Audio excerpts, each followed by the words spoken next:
The homicide rates since really World War II have correlated best with the answer to this question. Do you trust the government to do the right thing most of the time? And do you believe public officials are mostly honest? When we've answered yes to those questions, like we did in the late 50s and the early 60s, we don't kill each other. And when we say, no, we don't trust the government, we don't trust our public officials, the homicide rate goes high. The homicide rate in the United States has been extraordinarily high, really, compared to the rest of the affluent world for over a century. Compared to most other affluent nations, our homicide rate for most of the 20th century was, between, say, 4 times to 10 times or more the homicide rate in other societies. So we've had a pretty high rate, and it doesn't always sound very high when you hear it in the newspaper. For most of the 20th century, our homicide rate was somewhere around 9 to 10 per 100,000 persons per year. And that sounds like a kind of small number. At 1 year, 9 out of 100,000.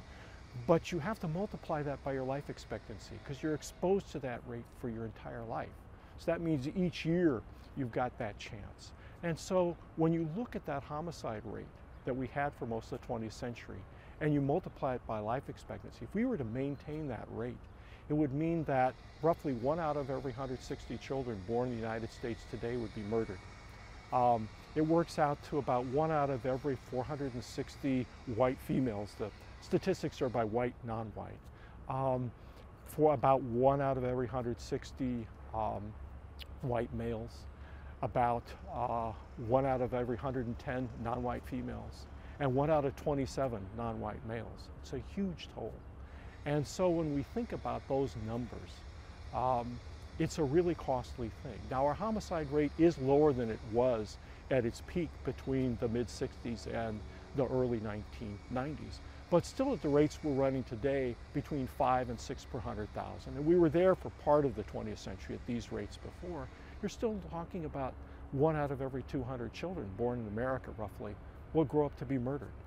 As a matter of fact, we think now that the United States, say right after the Revolution down to, say, the Mexican War in the 1840s, if you look at the north of the Mountain South, probably had the lowest homicide rate in the Western world. And if you factor in improvements in emergency care and emergency medicine, and think of how many of those people who were killed in that period would survive today, it was an extraordinarily low rate, as low as, the lowest rates in the world today. So there have been periods when it's been very low. And you take a look today, African Americans are the most likely to commit murder and to be murdered today. It wasn't like that in the past. In fact, right on through into Reconstruction, from about the mid-18th century to Reconstruction, African Americans were the least homicidal, or among the least homicidal of all Americans.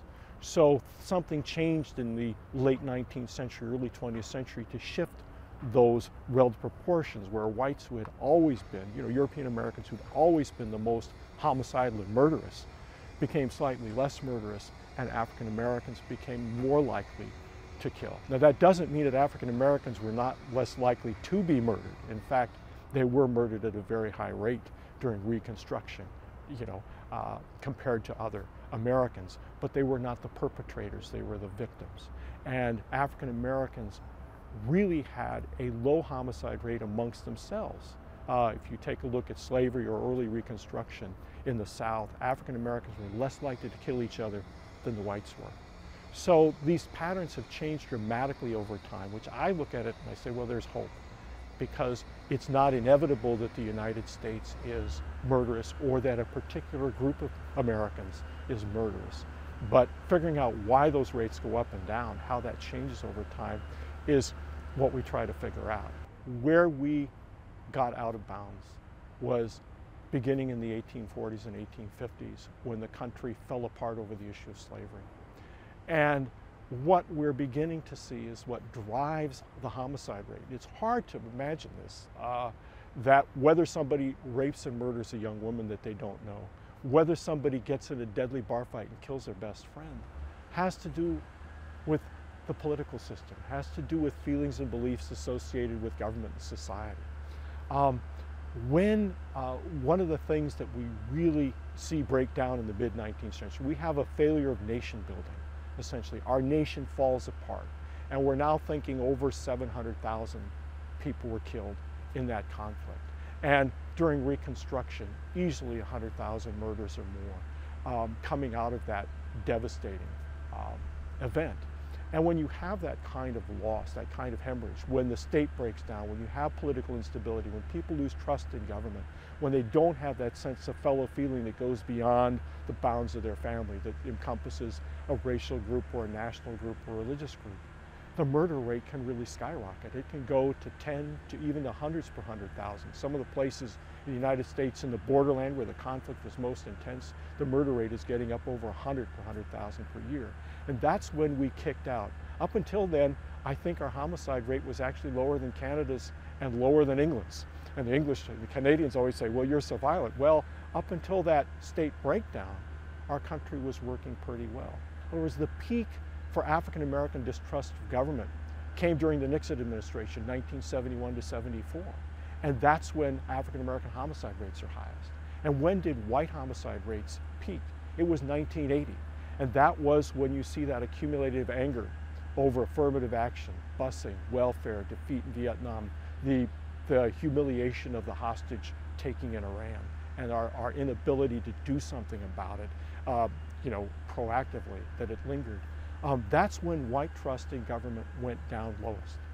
And the white murder rate was the highest, at 7 per 100,000, which is just a huge rate. That's just whites themselves. And then Ronald Reagan comes in and speaks to the concerns of those people. And what happens? The homicide rate plummets. The same thing happened when Franklin Delano Roosevelt came in the Depression and said, we're going to move another direction.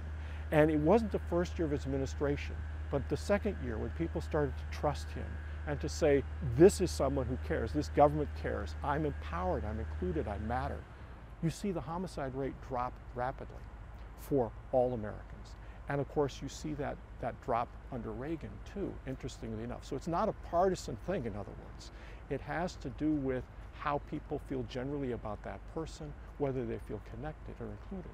Another thing is really how connected we feel to our fellow Americans.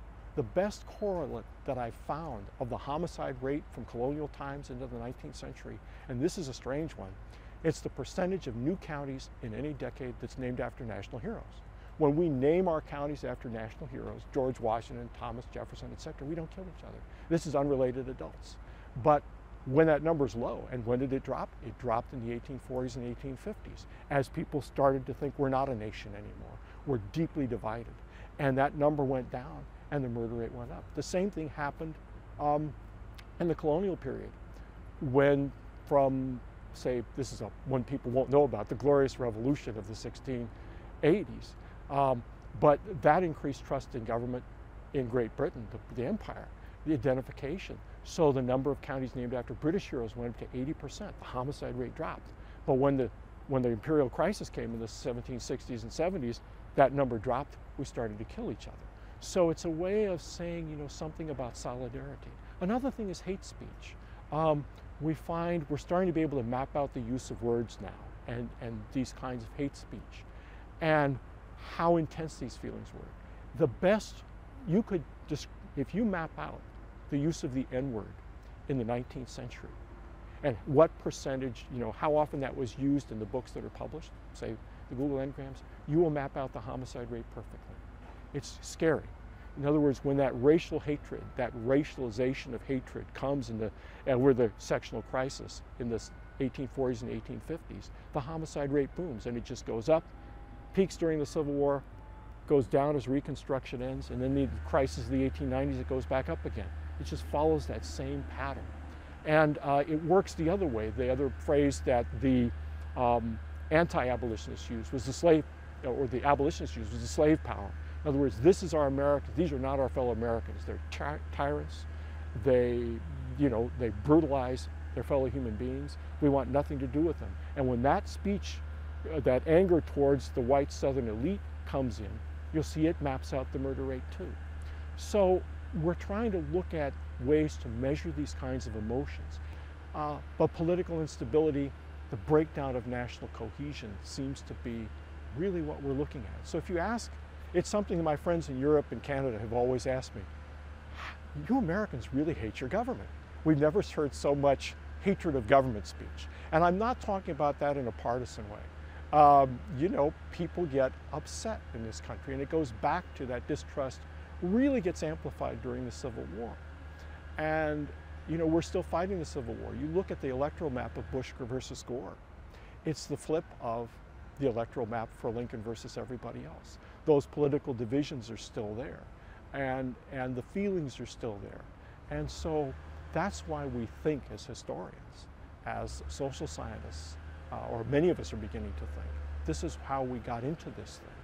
And I guess the thing that I would say too, what I think would help, I mean, both liberalism and conservatism, in my opinion, have contributed very importantly to human progress. I think there are ideas in both of those ideologies that have been very constructive.